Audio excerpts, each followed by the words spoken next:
gonna make our short rib pastrami sandwich, signature dish on Silver and Sons menu. All right, pastrami sandwich, you're speaking my language. Should we head up onto the truck? Actually, you know what? We're doing so much out of this truck, we had to build a side kitchen. So let me bring you into our commissary. I'll show you around. Let's do it. Awesome, come on in.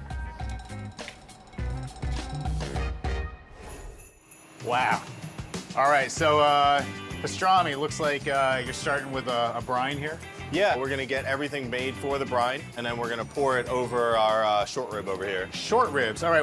What little I know about pastrami, it's normally made with brisket, right? Yeah, I think most people normally do it with brisket. Short rib has a lot more intramuscular fat marbling in there, so that gives the opportunity, I think, for just adding a lot more flavor. A brine is basically just a tea.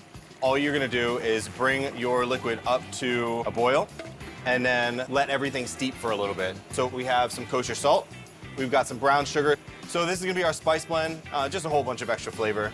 We've got crushed garlic. Want to open it up so you get all of those extra oils into the actual brine itself. And you saved the pink ingredient for last. Yes. What is this? So this is pink curing salt. It actually has some sodium nitrates in there. That is gonna help protect the meat from growing any like bad bacteria throughout the brining process. That's actually what's also gonna help get that like bright red color to the pastrami. So we're gonna let this come up to a boil.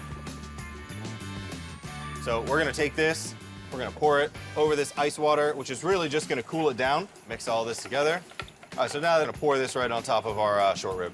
And then how long are these gonna end up brining for? So these ones I think are probably gonna be about 7 to 9 days. Wow. So this is a dish that requires a lot of time and a lot of patience. Yeah, we're willing to put in that time. Barbecue's low and slow, so we'll go low and slow before we even go into the smoker. After the brine, Jared shows me how he makes his mustard barbecue sauce for the pastrami sandwiches, which features a host of ingredients, including Dijon and whole grain mustards, wildflower honey, apple cider vinegar, and baharat, a Middle Eastern spice blend. He then grabs some fully brined short ribs from the walk-in for us to throw on the smoker. Smells pretty good in here. This is my favorite room. I feel like I could maybe live in this room. I basically do. We got our pastrami, we're gonna season it up, and we're gonna put it right in our smokers right here. So this is a fairly classic pastrami rub. It's just coriander and peppercorns. We make it a little bit unique by using multiple types of peppercorns. So we've got black, pink, green, white, and Szechuan peppercorns. So we're really gonna make sure that it sticks and adheres to the short rib itself. Yeah, no spot is going uncovered right there. No, not at all. And the most flavorful part that you're gonna get is gonna be that exterior bark. And so when we slice this, we wanna make sure that every bite has the right amount of that spice crust. And of all the meats, is pastrami your favorite one to prepare here? Yeah, it's really hard to pick. Everything changes on a different day, but I probably eat more pastrami than I do anything else in this place.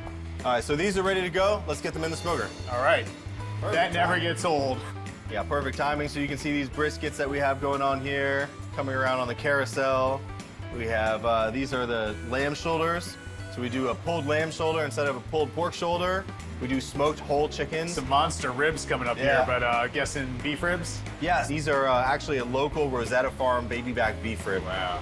So this is kind of like a rotisserie style smoker? Yeah, so this is a rotisserie. It means that there's not really gonna be any hot spots. Everything's gonna cook really nice and even. And so really, since everything's going at the same temperature, it's just a matter of how long you're keeping each of the different meats in? Yeah, exactly. These pastrami's and the chickens, they're all really good in that 225 to 250 range. All right, so these are gonna be going for roughly 4 hours, but I have some on the smoker on the truck that are ready if we wanna go check on them. Oh, I certainly do. All right, let's do it. All right, so this is gonna be our truck that we're parking at Lost Generation Brewing in Eckington, Northeast DC. Come on up, watch your step. Oh man, we got some another smoker here? We have smokers hiding in every corner you can find. We keep them on each one of the trucks so that we can actually do some cooking on the trucks. This one, we're getting ready for dinner service tonight. We've got some brisket and some chicken and some lamb shoulder, and then right here, we've got that pastrami. Wow, look at that bark. And what's all that liquid? So we actually put a little bit of chicken stock in here that we make with all the smoked chicken bones, and that's gonna give us that like classic, like Jewish deli, truly melt in your mouth, like texture to it. All right, I can't take any more. I gotta try this All right, sandwich. let's do it. All right, so Seth, very simple, just a couple of items on the sandwich itself. So we make sure all the challah bread is gonna be served nice and warm. and you can just see it just falls right apart for you. Right apart. Oh my goodness. And the color of the pastrami as well. I guess that's from all the pink salt, all those nitrates. Yep, absolutely. Oh, and you're being nice and generous Oh, with your yeah. pastrami too. I don't do dainty portions. I don't know what that means. It's taking every ounce of self-restraint I have not to reach in and just start nibbling on this pastrami right now. And we're gonna put that mustard barbecue sauce all over it. Oh man, so much mustard. So much mustard. All right, I am just ready to dig in here. Well, hold on, we got one more ingredient. We're at Lost Gen Brewery. We gotta get a couple of their beers. Oh, of course, beer and barbecue. Got a dark lager for you, and I got a hazy IPA for me. Both of them are gonna go great with this pastrami sandwich. All right, L'chaim. L'chaim. All right, how about that pastrami? I've been waiting all day for this. Here we go, low and slow. Going right in.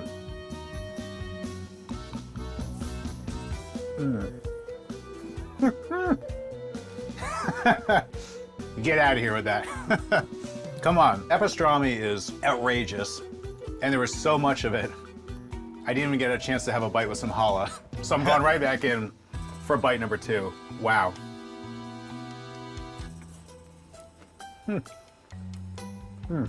I mean, that was worth the wait. The meat is so tender and fatty, I guess, from all that marbling, but the bark has such a great crust, softness of the challah, and the sauce itself. Without being overpowering, it's still nice and acidic. That's why we did that cider vinegar in there, so it's not just a mustard sauce. It's mustard, there's some sweetness, there's some spice, there's some acidity to it, so it really balances. Like that pastrami is so rich, it's so good, but you need that acidity to really cut through that. Hey, Seth here. If you want to discover more of the incredible restaurants in the DMV, hit subscribe. Thanks for watching Signature Dish.